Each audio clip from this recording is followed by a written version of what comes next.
Welcome, friends, to this audio-only version of Tanked Up, because my internet is a bag of shit. It's episode 346, and that might be the title of the episode. Who knows? I'm Ben, who is Lucy? Hello. Here. Good. I think. I'm glad you're here. There might be a video version of this. Hopefully, OBS is working correctly and it's picking us both up. But I can see Lucy moving, so that's good. It might just be the live stream, the Twitch version, that is a big pile of shit. But who knows? Maybe, as we mentioned earlier, like Twitch themselves.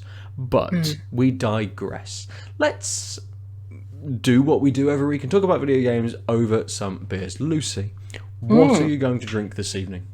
I've got a beer from Attic. Let me reach over here.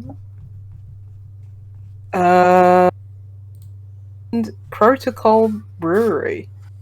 Wonder where they're from, because Protokoll is spelled Protokol. Protokoll. Not Protokoll. Protokoll. It is called Empty Cans, and it's a stout. 6.4%. It says roasty, rich, and creamy. So, be wondering how creamy you can get a 6.4% beer. We'll see. It's got oats in it, so that will certainly help. 440ml can. That's it, really. Yeah, fair. Probably can't see the can. Yeah, the light kills it very slightly. Yeah. Yeah, I don't know if I can see anything else about. No, that's it. Just got oats in it, doesn't. Oh, here we go. Let me read the flavor. Okay. The blurb. Because when they start going into stories, but not actually telling you what the flavor notes are. Is it really tasting notes, or is it just a blurb? Yeah. Right. Don't you miss the good old days when politics was amicable? Whatever. Anyway, the seasons made sense. Okay. And stout was just a stout. Okay. Neither of the Protokoll can persuade people to be nice or change the weather, but we can make a proper stout. Endlessly drinkable with bittersweet notes of chocolate and coffee. No adjuncts to muddy the water here. It's all malt all the time, baby. Okay. I mean, started off on a weird note, but finished strong, I guess. It's like a bold statement, isn't it? Just going after everyone who makes adjunct stouts. I was thinking more like bold statements, thinking that politics were ever amicable. But that's the whole point of them. Absolutely, that's never been the case. Yeah. Anyway, I'm going on the opposite end of the stout scale to you, Lucy. I am drinking coffee from Brew York X Siren. It is a 10% maple mocha iced latte stout. So there are 4 adjuncts here, not including the title itself, but I suppose mocha suggests it. We do have a little bit of flavour text. I'll give you the can whilst I read it. It leans heavily on their little web into the malts, as you would expect. It, as a latte, it does have milk in it. So, breakfast, the most important meal of the day, right? Well, we're celebrating our 6th birthday with an epic quad pack of breakfast-inspired beers. With the help of Siren Brew Co., we've completed all the stamps on our coffee shop loyalty card, so we're treating ourselves to this latte stout packed with chocolate, vanilla, and maple for a decadent and indulgent start to the day. It's a 5 Breakfast Club rating. I love random ratings on things. It lets me know it's got the malts are pale, oats malt, brown malt, chocolate, cherrywood, smoked malt, cara aroma, and roast barley. It doesn't then tell me the hops, but it does say it's got maple syrup, cocoa powder, chocolate, chalaca. Chilaka. Boom shakalaka. Coffee and vanilla. Natural flavourings, it says as well. I don't know what that means. But yeah, coffee. That's a lot going on. Yeah, I think I on saw this? that one. Canned, wow, like 6 months ago.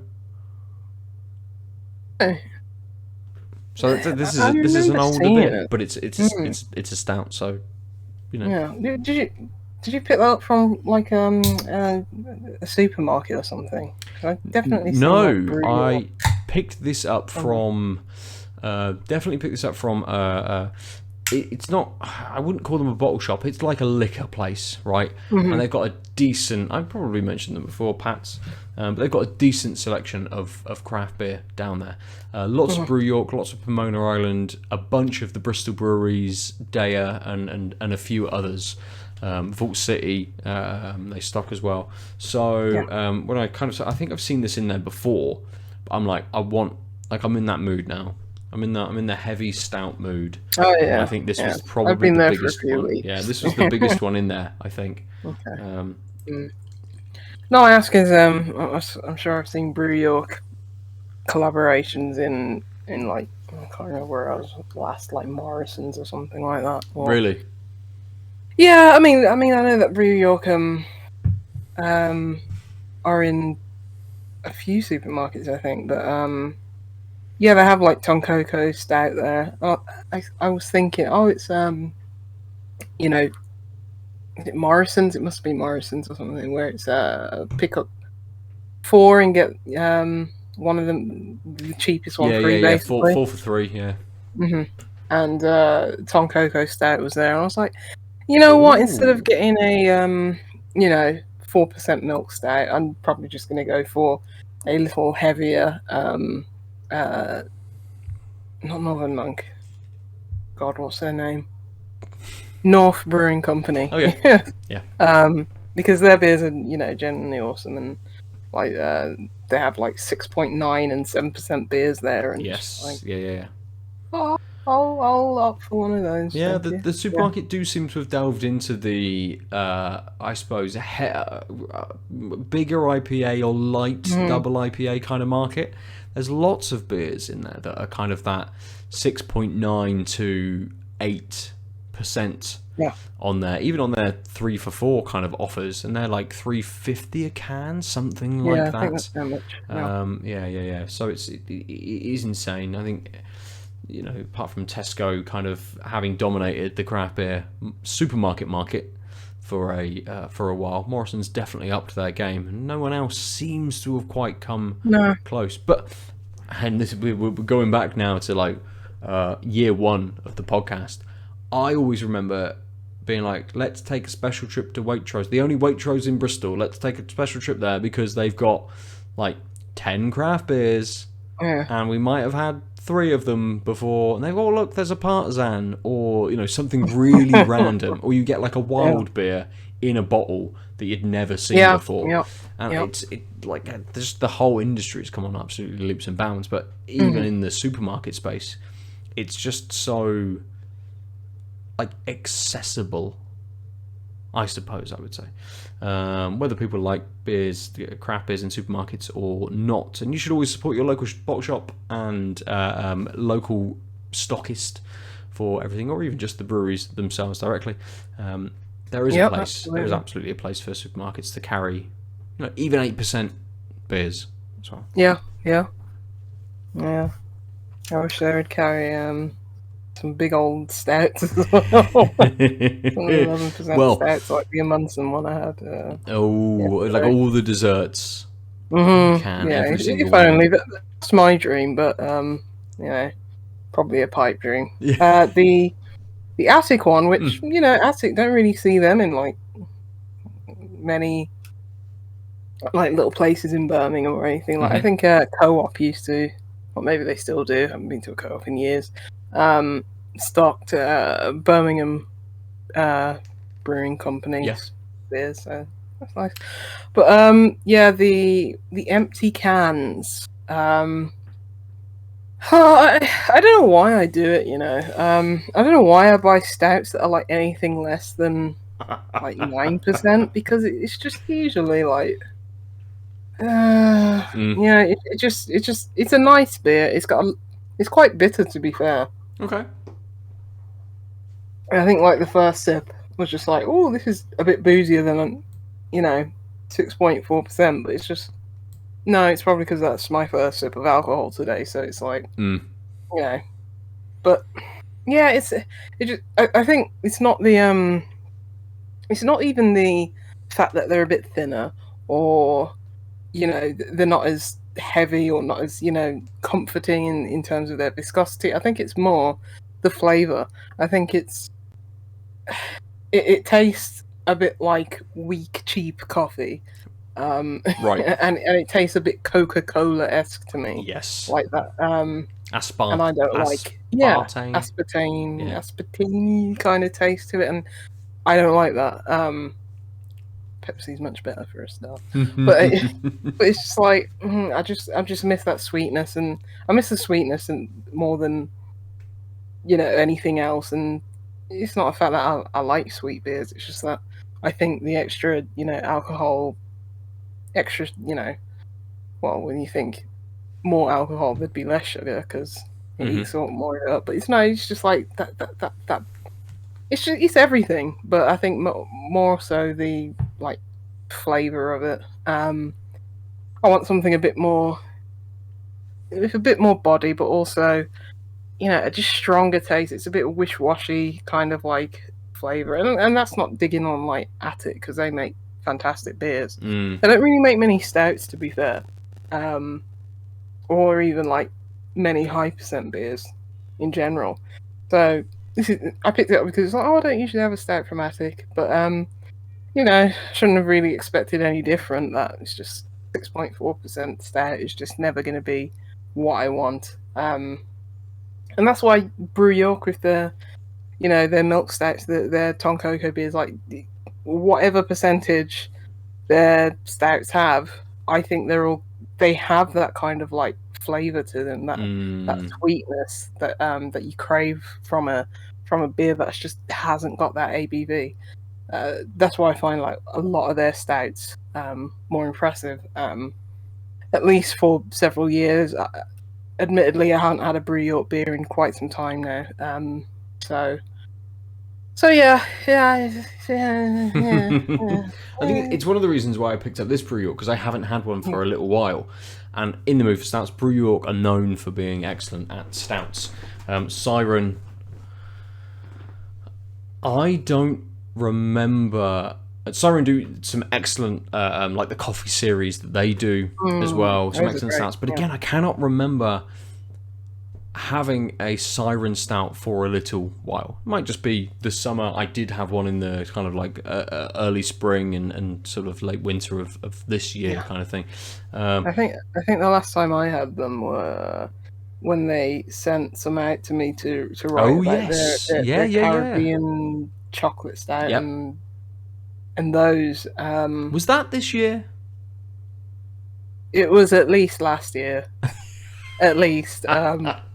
It might have been the year before. I think it was last year, probably around this time. I think it's November. They usually release those. But yeah, those were like a lot of those were nice. I think yes, maybe leaning into the coffee kind of angle, because I mean this Attic beer doesn't has a bitterness of, like, as I say, a weak coffee. It doesn't have the full roasted kind of beans kind of flavor to it. It doesn't have that heft. It doesn't have that piquancy. That's probably not the right word, but yeah, it just tastes like a bit flat licorice. But yeah, Siren. I mean, I very much like their Caribbean chocolate cake one. Well, let's see what the Brew York is like. It poured very thin. At least it felt very thin. It's very carbonated. It is very, like, see, wobbly it is on the top of the glass. And hey, people that may have joined us in Twitch now that my internet seems to have stabilised and we're back in the green, not dropping frames. It smells lovely. It's very sweet, getting a little hint of coffee on there. but very, very sweet coffee. You know, I'm not much of a mocha or a latte drinker. I like my coffee black.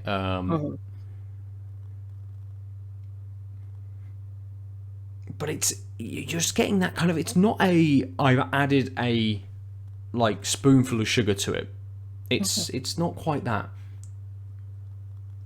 Makes the medicine go down, I've heard. Oh my god, that's incredibly sweet. Wow. That's... my god, that's Overly so sweet.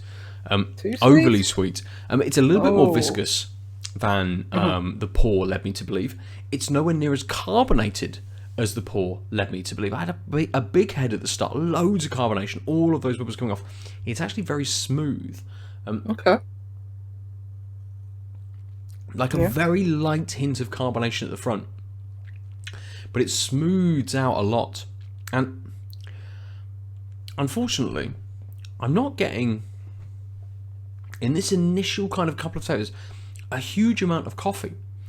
I'm getting more that milk stout end to it. A lot of sweetness, a little bit of creaminess, but not kind of any roasted notes yet. Nothing that's maybe edging on a little bit of kind of like burnt that you might expect with a bit of maple syrup in there. Nothing kind of quite there yet. It feels a bit more dominated by, oh yeah, it's like a latte, right? It's a very light coffee.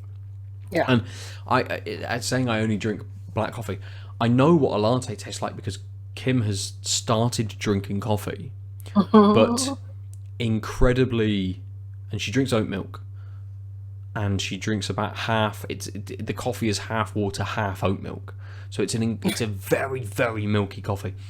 Right. This tastes quite similar to that. There's a little bit more sweetness. Are you just in this. dissing your wife? No, no. Her tastes are her tastes. I like Doesn't mean that they're my tastes. Like, disparaging the beer and in at the same time denigrating your wife. I drink coffee now. I'm like, no, you don't. I'm not a coffee gatekeeper. She can do what she wants. But it's nice. It's very easy. It goes down pretty smooth. I just want a bit more, and it might just be that because it's I've had an IPA just now. It's the sweetness that's kicking out to me straight away. So I'm hoping this develops a little bit more to give me a bit more of that coffee to push those malts in. Just that. I mean, not even a tiny bit. I just want more from that side of it. Yeah. Okay. What you said it was 10%? Yeah. Yeah. Yeah. Okay. Interesting. I think that's being hidden a lot by the sweetness. Okay. It's definitely, again, that sweetness is, whilst it is creamy and it's more of that milk stout end, it is that aspartame kind of Coca-Cola sort of artificial sweetness. Hopefully my palate just, kind of picks up a few more bits as we're going on, as it acclimatizes to that sweetness. The other things start to come through. That's my hope. I don't need to know that it's 10%. That can be there or not, but I just want... It says coffee. I want more coffee, basically. Yeah. It's only 6 months old. That's not that much, really. I think for a stout and 10%, certainly keep. Let's enjoy these, and we'll move on to games. I want to just very quickly touch on what I've been playing. And Lucy, I know that there's probably... It's a couple of weeks since we last recorded, so there's probably a few games for you to touch on. I'm currently running through my not installed games on Google Play Store. I've barely touched anything else. I played a little bit more Valhalla on PlayStation, but not much. And I've been turning more and more to my phone. So I played a little bit of Into the Breach, which we talked about a little while ago. But there was a game which, and I really want to find it because I haven't actually played it, right? Okay. The game pops up as free on the Play Store, and I'm like, okay, it's got an interesting thumbnail. I'll see what this is. And the screenshots and everything looked very like Florence esque. Okay. I'm like, oh, okay, I could do with another game like that. Yeah, absolutely. Let's install it. And as soon as I installed it, and it didn't tell me anywhere on the game page within that kind of initial element that I'd only get the first chapter for free, and I then have to buy the rest of them. Yeah. And I launch into the game, and it essentially straight away says swipe to purchase. I'm like, oh no, but I just want to play the first chapter. And I could not get off of this swipe to purchase screen to be able to play the first chapter, which was supposedly free. So ultimately, the only free thing I have found from this game is just the opening screen, which asked me to buy the rest of the game. Here we go, I found it. It's called Paths, Beatrice's Adventure. Let me Google this. Clicking on it, it takes me to the page. Fredbear Games. It's got 50,000 downloads. But nice art style. The screenshots are instantly draw me in. Absolutely draw me in. About the game, how do you want to live your life? You decide. Every decision matters. As the initial sort of snapshot, nothing here tells me that I need to buy the game. It just says install. This app is in development. Be one of the first to try it and provide feedback. My feedback is, you need to just let me play the first bit for free. In the notes, when you go into about this game, download and play the prologue and chapter 1 for free. In order to complete the game up to chapter 9 and its multiple endings, a full version is required, and it's unlocked purchase via in-app purchase at $2.99. It's nothing. It's a very cheap game. I would probably have been more than happy to have paid that had I been able to play the first chapter. Yeah. I mean, who's the dev? The publisher with Fredbear Games. Is that the publisher? Does Google Store tell me that? Yeah, but sometimes you have like these. Yeah, like click on the link and it's just like tons of looks like App Store filler. Yeah. A lot of their games. Yeah, it's just very. I know. Well, I guess Google Play Store and the App Store are just a wild west at this point. You know what I mean? Like at your own peril. Buy this, but yeah, it's very strange that they just wouldn't let you play the first chapter and try it out. And then, I mean, if it's an in development, if it is an in development app, potentially that's a bug that didn't let me go through, rather than the actual experience. That's why I was thinking: is there any way to contact the dev and just say, is this a bug? I mean, on the again support. Are you having problems? Email us at support@playplayfun.com. I don't know if PlayPlayFun is a developer, if it's a PR. So everything else directs you to Fredbear Games. So I mean, there's a potential that I might go back because I am looking for more mobile experiences. But I have just found one which I dabbled with this evening, called Marvel Snap, which is a game that released like a day or two ago and has had a big. They must have put a ton of things into advertisement because I kept all day.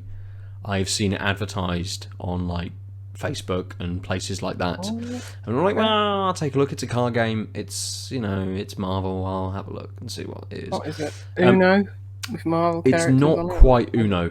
It is kind of a like a battler. So you play against other people. You have a deck of cards. Each card has an energy cost and an attack cost. And you have three. Basically, you have your board, and you have 3 locations. You can play 4 cards into each location. You only get like 1 energy in the first turn, 2 in the second, 3 in the third, up to 6 turns. Cards have different abilities, and essentially you have to win 2 out of 3 locations against your opponent, or have more attack basically than your opponent. I haven't lost a game yet. I've only played like 5, 6, maybe 7 games, but it's one of those like gacha kind of games. You know, like collect all of the cards, get your favourite X-Men and Marvel kind of heroes sort of thing. Like upgrade them, and you don't change the stats on the card. You change the card itself. So the card is a very standard picture within a border on a card.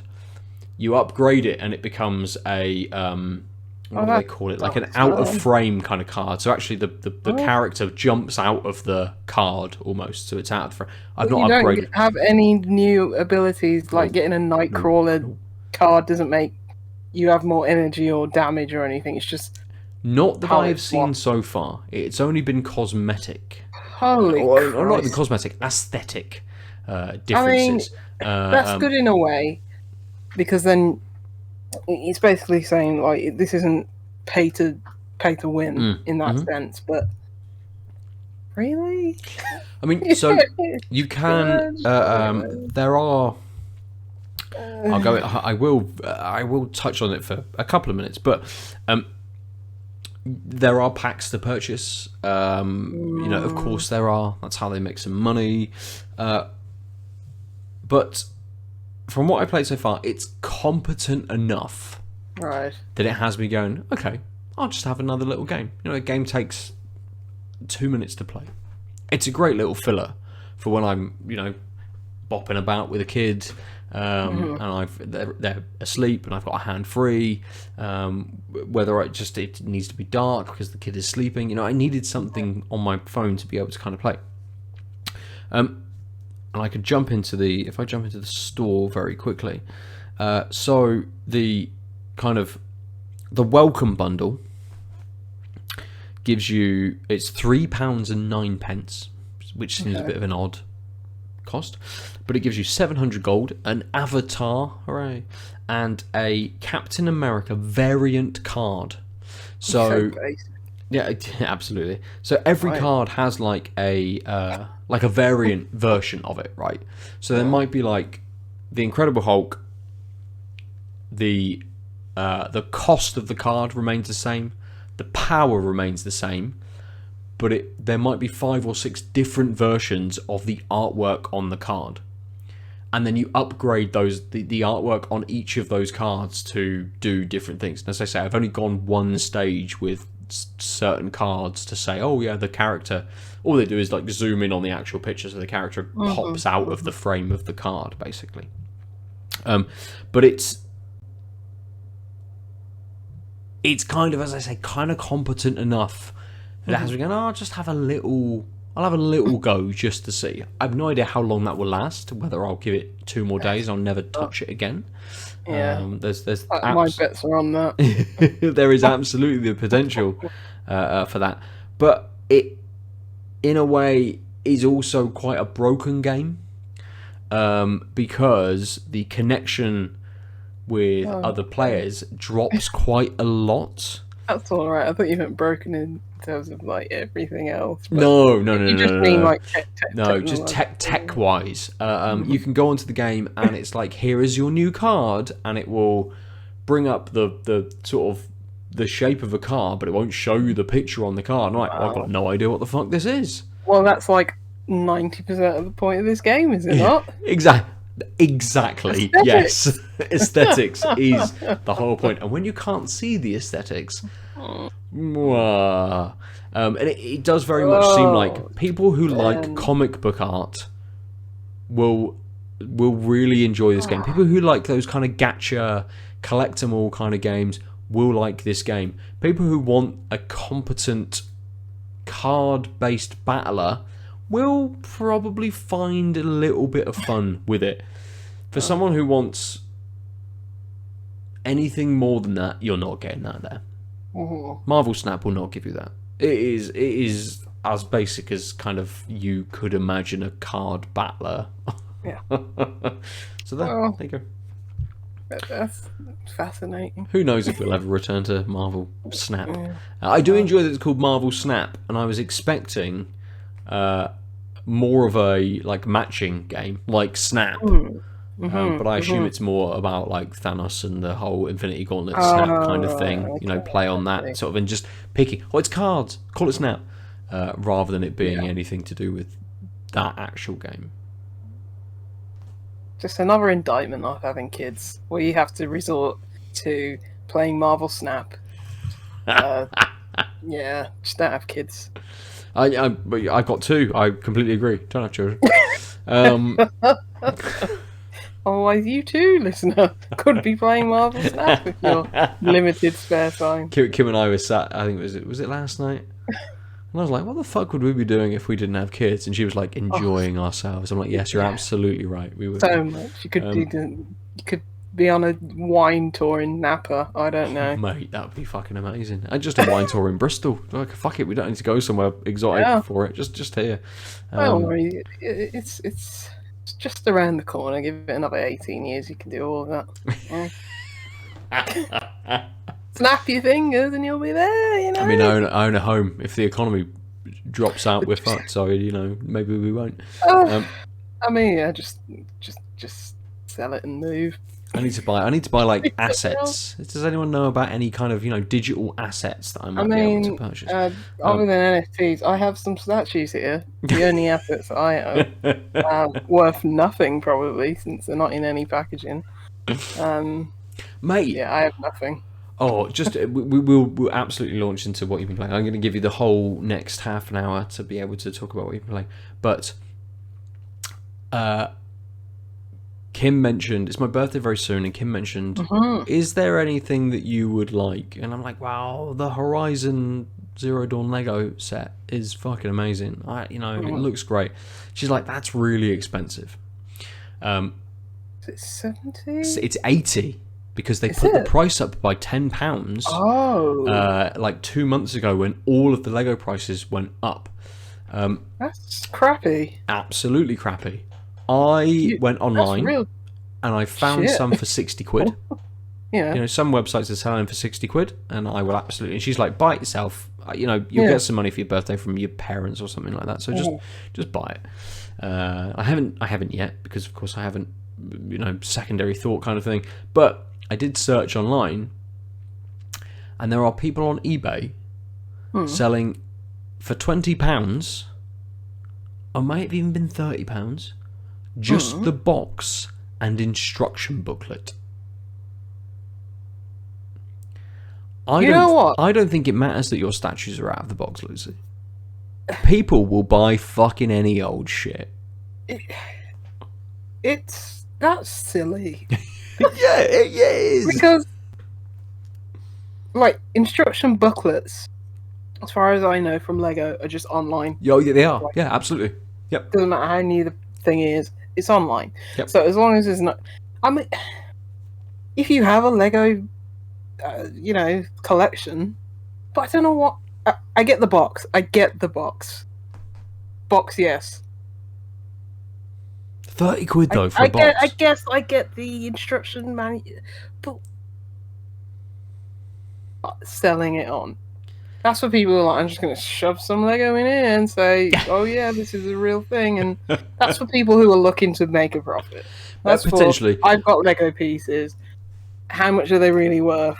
Let me just put the right ones in this. That would be so much time and effort. Absolutely. That's real, Brexit Britain hustle, where you're just scraping together every penny that you can.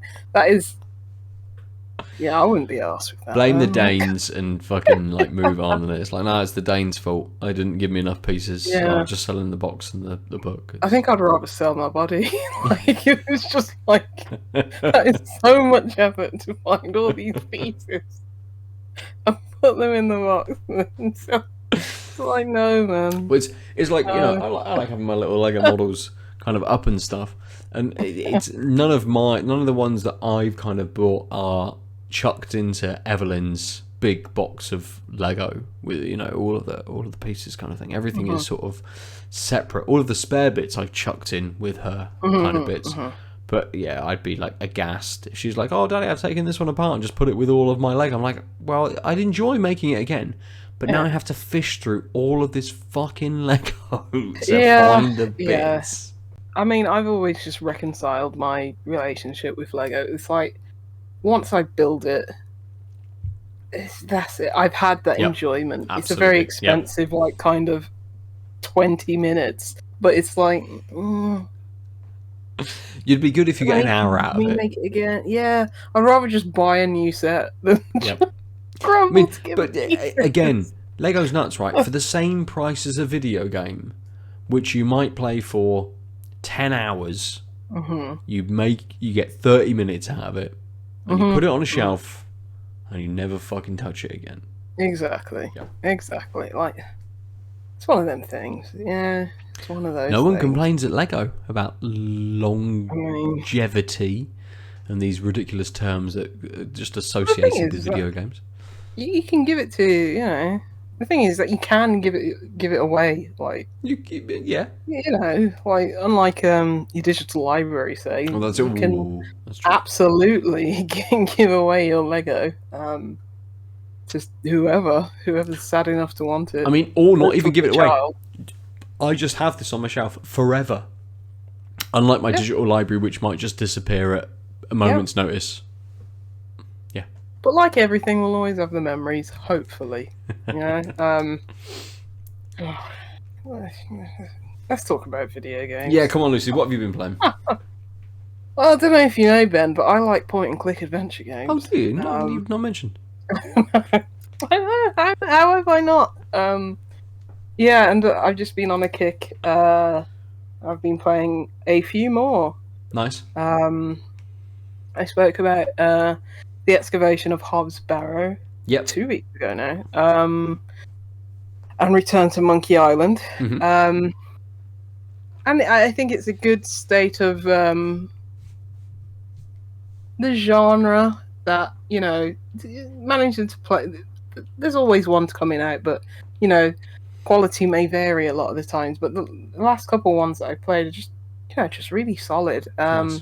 Played another 2 in the last week or so. First one I played is called The Plague Doctor of Whippra. And for all you who don't know, Whippra was a town, might still be, in Germany in the Middle Ages. Okay. And it's you know, pixel art. We were talking about Hobbs Barrow last week, which is quite detailed pixel art, especially in like the zoomed up portraits. And this has some of that, like kind of zoomed up on faces, kind of pixel art. But it is quite low, say low pixel count, let's say. But it still looks really, really, really, really, really, really good. Whoa, Ben's camera's gone. It's alright, you're still here. Hello, I exist. Yeah, you haven't run away from me talking about point and click adventure games, which honestly surprised after all these Never. years. I love a point and click, mate. just a misclick, that was all. Yeah, sure. The developer is Electrocosmos, and the publisher is Application Systems Heidelberg, who are known for I think they only publish point and click adventure games. I played quite a few games from there. So it's like, you know, Wadget Eye for Hobbs Barrow. If it's from Application Systems, it's like, okay, kind of like the equivalent of like Nintendo Seal of Quality in terms of point and click adventure games. Yeah.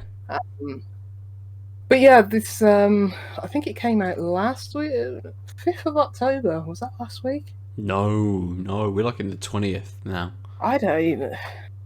I've lost count. It's like that was 6 prime ministers ago. The 5th of October. 12 chancellors. I know it's going so fast. Oh dear. But I'll say out the gate, it's a very short game. I finished it in an hour and a half. Okay. And I did a second playthrough just to wrap up some more achievements. It seemed like the game where it was like, oh, can I influence the outcome of the different endings to it? And it's like, no, not really. There's slightly different, you know, scenarios on how you can end, but it's very much sticking towards history because it's about the Black Death. It's about the plague, and you're a physician during that time.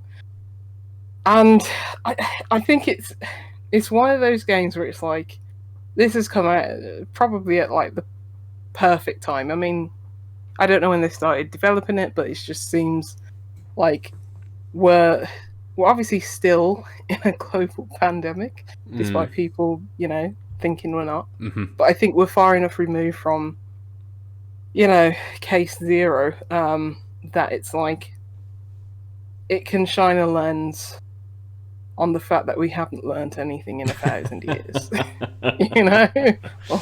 And it only needs an hour and a half to do that. Yeah. It's as I say, it's set up, during the plague, and you're following the life of this physician, and a lot of the game is you seeing two different patients, different ailments. Some of it's plague, some of it's not, but it's very much touches on the politics of the time and the way people responded to the plague, and like how people were just treated as pariahs, and how different people were blamed for things, and just the misinformation, and like religion will save us all. Don't worry, everyone. And it's like, well, that literally happened 2 years ago. It's just like, 600 years later. What is the difference? No difference. No difference. And I think it's it's interesting in that sense, where it's like, it obviously has. I mean, I don't even think you can say it has a political point to prove. This is just like history. This is fact, and it doesn't stray too much away from that. But I just think it's just come out at like such a apt, opportune time where it can have that kind of reflection to recent events. But other than that, in terms of the actual gameplay, it's a classic point-and-click adventure game. You've got your inventory, you've got combining items, using things in the environment, and solving puzzles in that sense. But it's a point-and-click adventure game where everything makes sense, because a lot of them, I think one of the ways that they describe this game in like on Steam is like has absolutely no funny jokes or whatever it is. So it's like the tone of it's not going for a light-hearted tone, but it doesn't mean that it's overly morose or overly sad or anything like that. It's just, okay, we're not playing for jokes. We're not going to be a Monkey Island-esque or something like that. It's just a straightforward point-and-click adventure game. Puzzles make sense. There's nothing outlandish. It's actually quite interesting because it's using like, what do I call it, techniques that actual doctors would use during the time, which is just like, somewhat questionable, somewhat very much based on like, I don't know, the what it's called, the Zodiac and stuff like that, and sort of like, all this kind of like the four humours type thing, like like it's like blood and bile and those kinds of things. Leeching and bloodletting and stuff like that, like stuff of the time, which is interesting,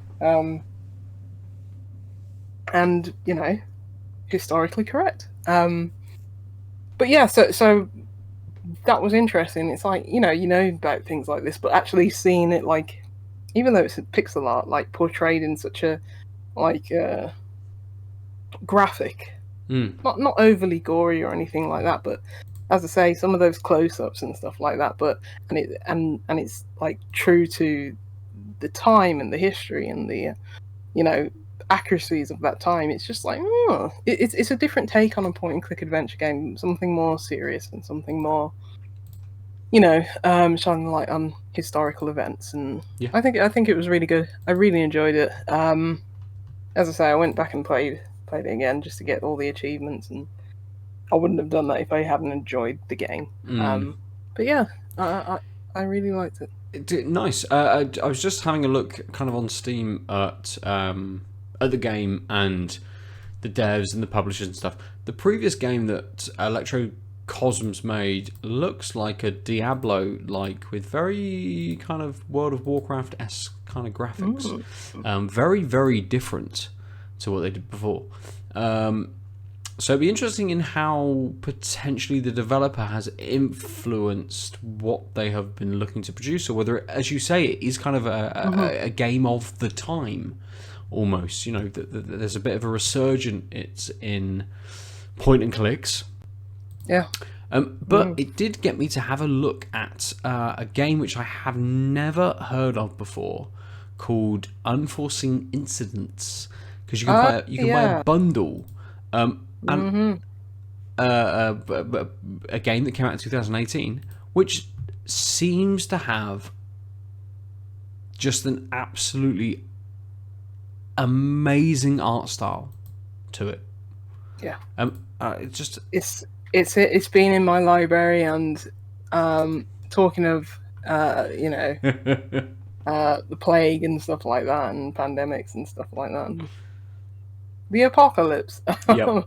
Yeah, it's one that's been on my list, and it's like just so angry that I haven't got to it yet. And Yeah. I think it's one of those where it's like during the time of the pandemic, didn't particularly want to play it. So yes. So yeah, now that I'm on this kick, it's just like this is one of them. This is one of them from Application Systems that I want to get to, and I think there's another one called, is it Lamplight City? Like, just beautiful art, like very evocative art and settings, and it's just like, now that I'm in this mood of just point and clicking, thank you for reminding me of that. Actually, I'm gonna install that on my Steam Deck. I do again, like Lamplight City. I do very much enjoy it. It's a 2018 game with like 1998 graphics.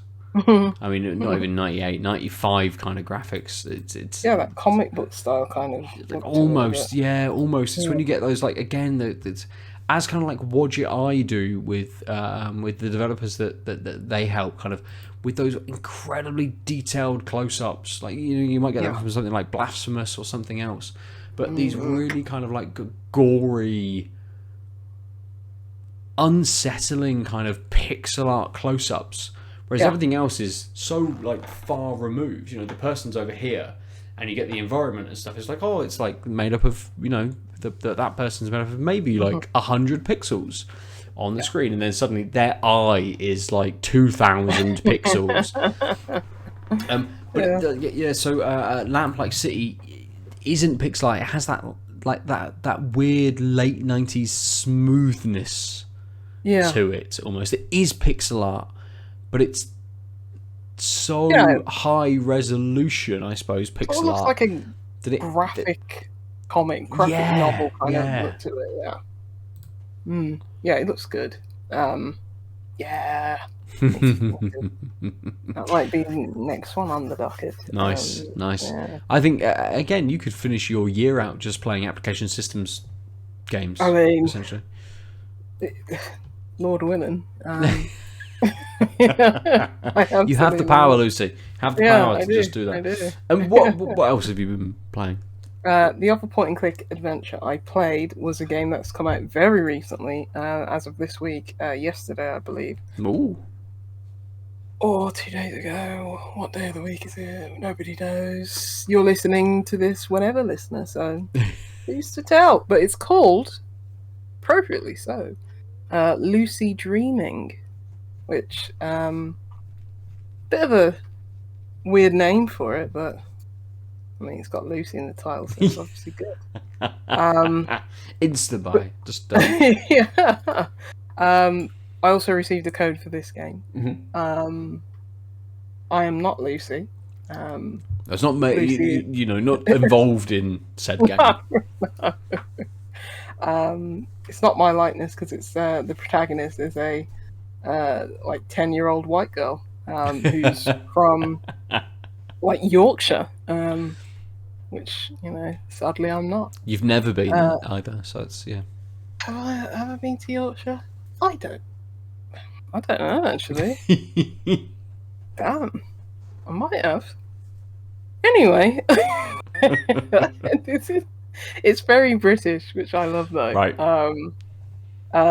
Everyone's got bizarre northern accents. It's very good. It's a point and click adventure game. It's pixel art. get your bingo cards out, everybody. Pixel art, point and click. But it kind of looks like Thimbleweed Park. Okay. I remember seeing it like some months ago or something. It's a Kickstarter game. Remember seeing it months ago. I think it might have had a demo in like one of the Steam Fests or something. And it was just like, oh, it's coming out, and I was like, hold on, it's coming out, and I was just like, oh, where can I get a code? This looks awesome, and it was on Press Engine. It's like, cool, and just immediately started playing it as soon as I downloaded it, and it was just like, and it is. If you missed verbs in Return to Monkey Island and you wanted more, Ron Gilbert's game like Thimbleweed Park, bit of verbs, we all like a bit of verbiage. This has got, I think it's only 4. It's not quite the whole 8 and everything, but it's just like not complete scum, but it's got the verbs. Look at, pick up, talk to, use. Yeah. So a bit more limited, but it's there, and I think it works really well. It bridges the gap between, old school sensibilities in terms of having that kind of like scum engine and newer players. It's like with a limited, vocabulary, let's say, there's only so many options to pick, and usually you know which one each time. I think it hit just struck a perfect chord in terms of its puzzles. In terms of like, they were neither too convoluted, but they were still all like kind of like multi-step and still had a little bit of challenge without being too easy. One of the knocks against Return to Monkey Island, I thought the game was very easy, even on the quote-unquote hardcore mode. Whereas Lucid Dream, it's just, as I say, it has that multi-step process, and yet there's no hint system.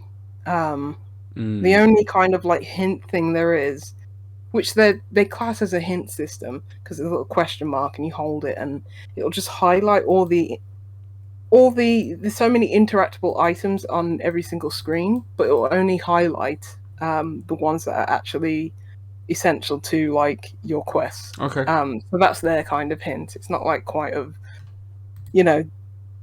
the hint system in Monkey Island is very good, and that takes so much time and effort and resources. I don't expect many games to have that kind of system, but this is just it's quite straightforward. And there were times where it's like, I did get a little stuck, and I did need that little. I think that was enough of a push. I think for other people, they might need more than that, and they might actually seek a walkthrough online or something, which is never what you want to do. You never want to take someone out of the experience, but I understand, like, in terms of hint systems, they're hard to implement, because you could be anywhere in a puzzle, and as I said, time, resource. So it's a decent,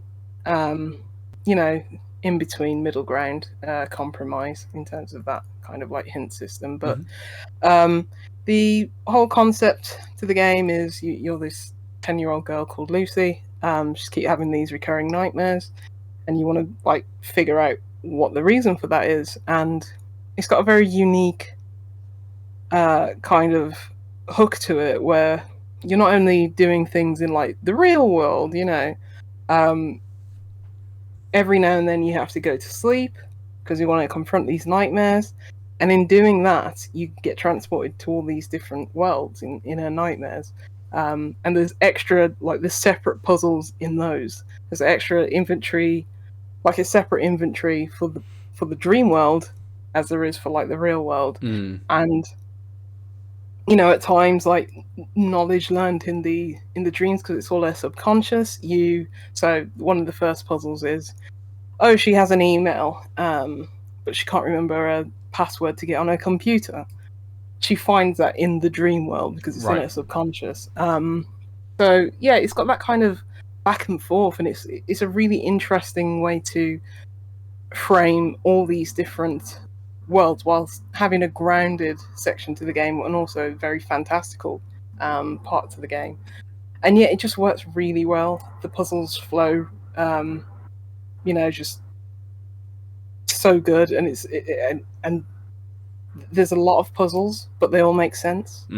And the characters in the world all, as Northern people are, have got amazing. I wouldn't call it caricatures. I'd call it accurate representation of lovely Northern folk. But yeah, he's got full voice acting. There's so many different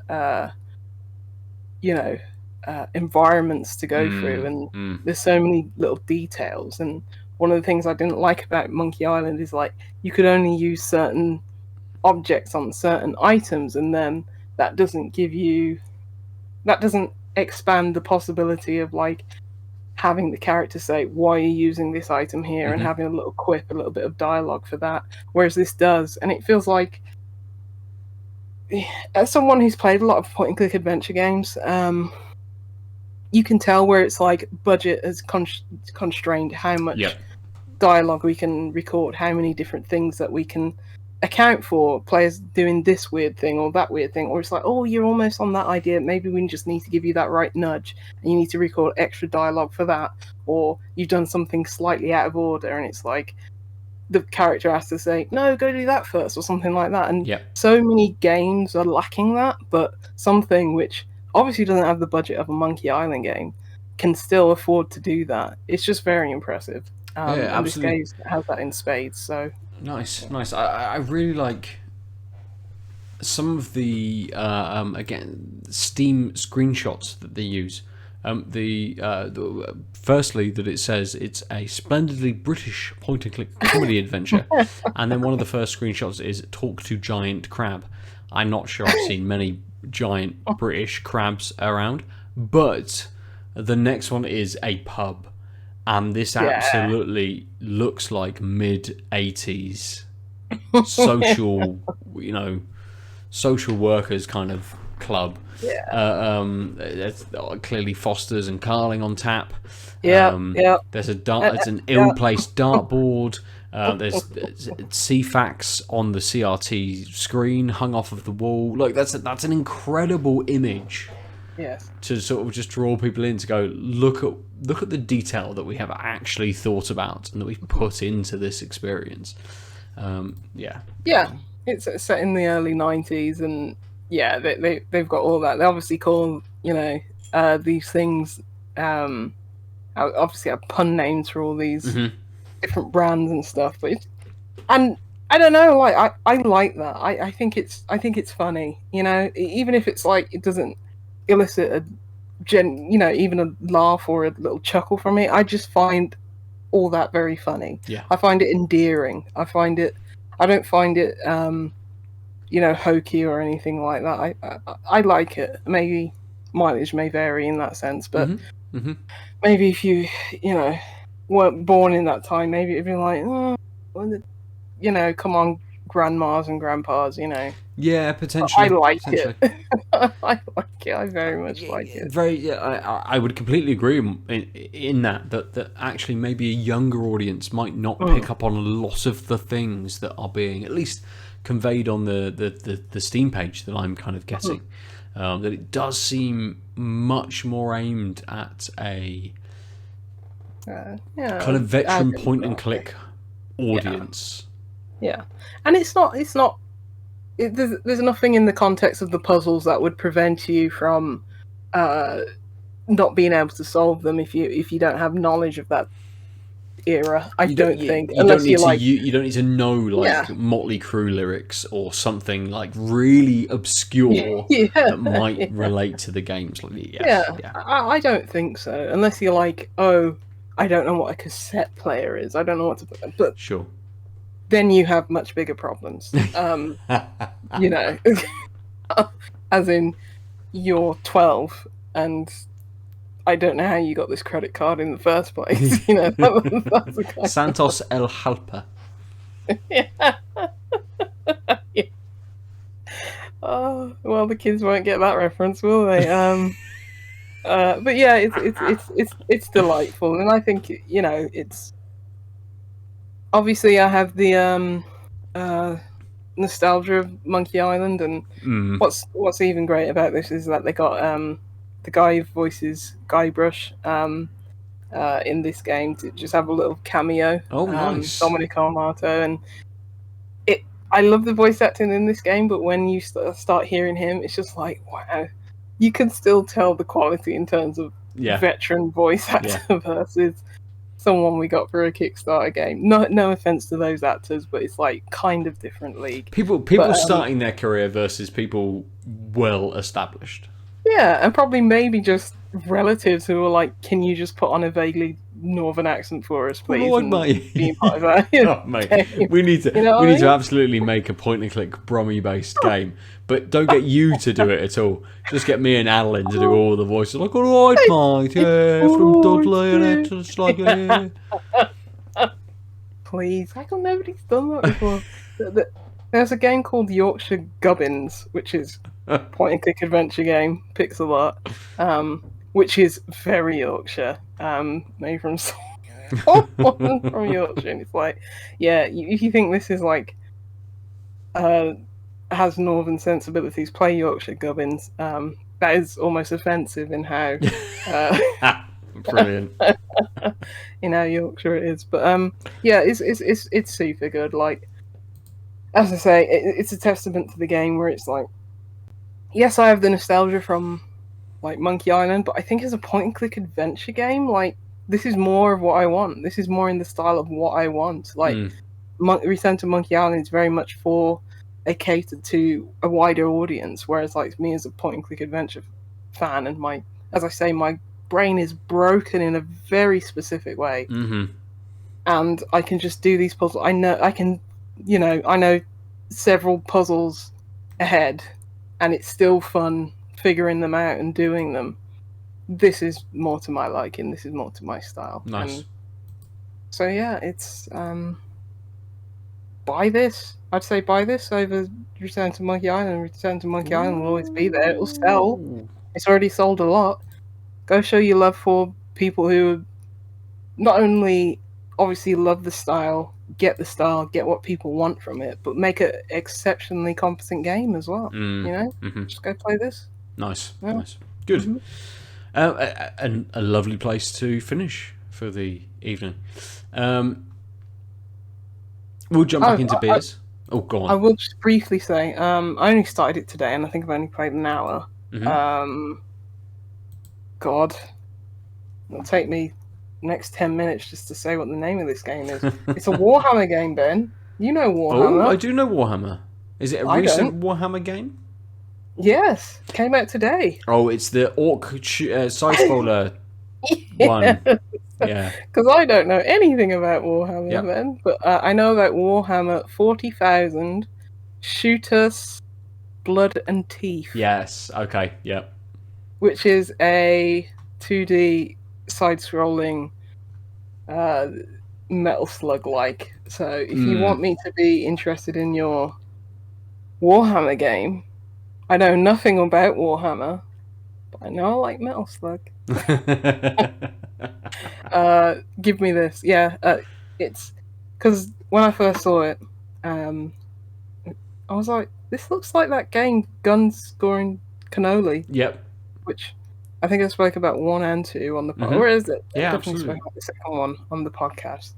Very good, side-scrolling shooters. It's just amazing art, like cartoonish art. And I was like, this looks so much like that game. And lo and behold, it's the same developer. So it's just like, I was like, okay, I'm in good hands. I found a shotgun. I bought a shotgun, and that is all I'm using. Nice. And I'm side-scrolling, and I'm shooting humies. I don't know what a DACA is.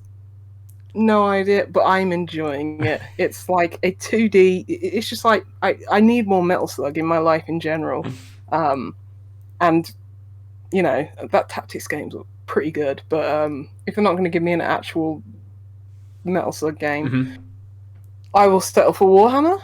That's and fair. I'm really enjoying it. I'm only, as I say, I'm about an hour in, I'm a couple stages in. I think sometimes the art style, because it's so detailed and vibrant, I think that you can get a bit like, where am I going? What am I doing? Like, where are the flaws and stuff like that? It's got a bit muddy in that sense, but otherwise the shooting's great. I wish, different weapons, like you got pistols, you got assault rifles, you got shotguns, you got like bigger rocket launchers, you got your grenades, you got a melee move. It's just if you miss that kind of style of games, it's like go check out Rogueside, the name of the developer. They make excellent 2D side-scrolling action games. Just very good. The character is very easy to control, and you can just like flip around and just aim and just shotgun everyone. I'm really liking it. I'm just looking at the so currently if you go to the Steam page, they have someone live broadcasting. Whether it is live, I don't know.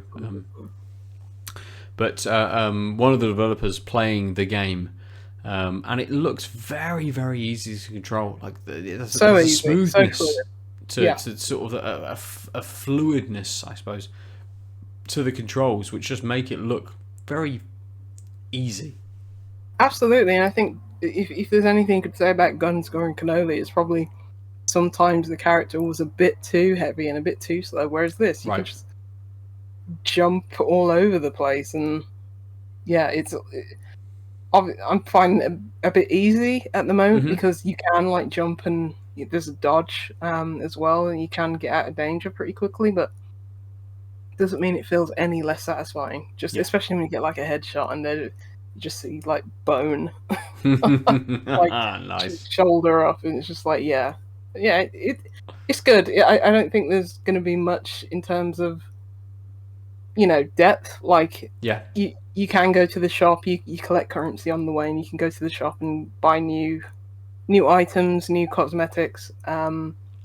This is all in-game currency, by the way, but like different bandanas and hats and stuff like that. But I just bought, just happenstance. So I was like, okay, I don't know what this kind of weapon is. Turns out it was a shotgun. I don't need anything else. Nice. But as we spoke about a few weeks ago, your shotgun is your kind of what's the thing that I'm like almost mark of quality against a game, isn't it? How the shotgun feels is absolutely how you kind of rate a game on. So good to know that you've gone, I've got a shotgun, I need nothing else. I genuinely don't. I think it gave me a rocket launcher, and I was like, okay, this is what I'll use when I'm not using the shotgun. But it's a shotgun. Was it like Rami Ishmael who said, if the shotgun in your game isn't good, then you got no chance. There's no chance. You might as well just pack up and go home if your shotgun in the game is not good. Nice. Perfect. Let's finish there then.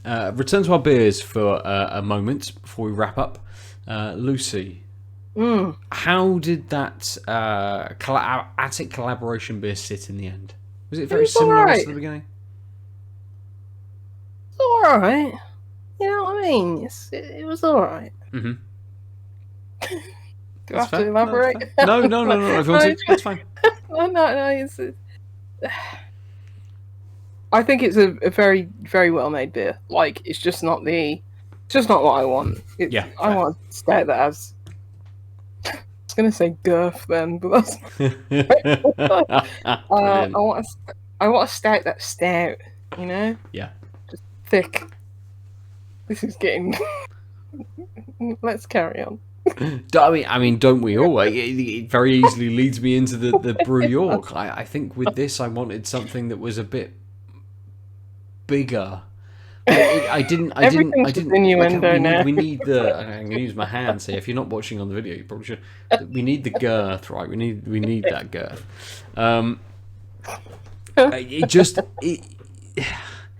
It didn't quite have enough. Title.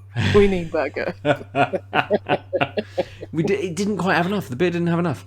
It was much more of a sweet milk stout. After it was like, here are all the malts, and there was like 10 of them. And the web said it was going to be very malty. It was very, very sweet. There wasn't a huge amount of that coffee kicking in. There's a touch, but it's so incredibly milky in its flavour that's not. If I pick up a beer and it says coffee, I'm not looking for a... Yes, okay, pulled in with the adjuncts with latte and those kinds of things. But I still need the coffee in there. Mm-hmm. And this didn't come out. Yeah.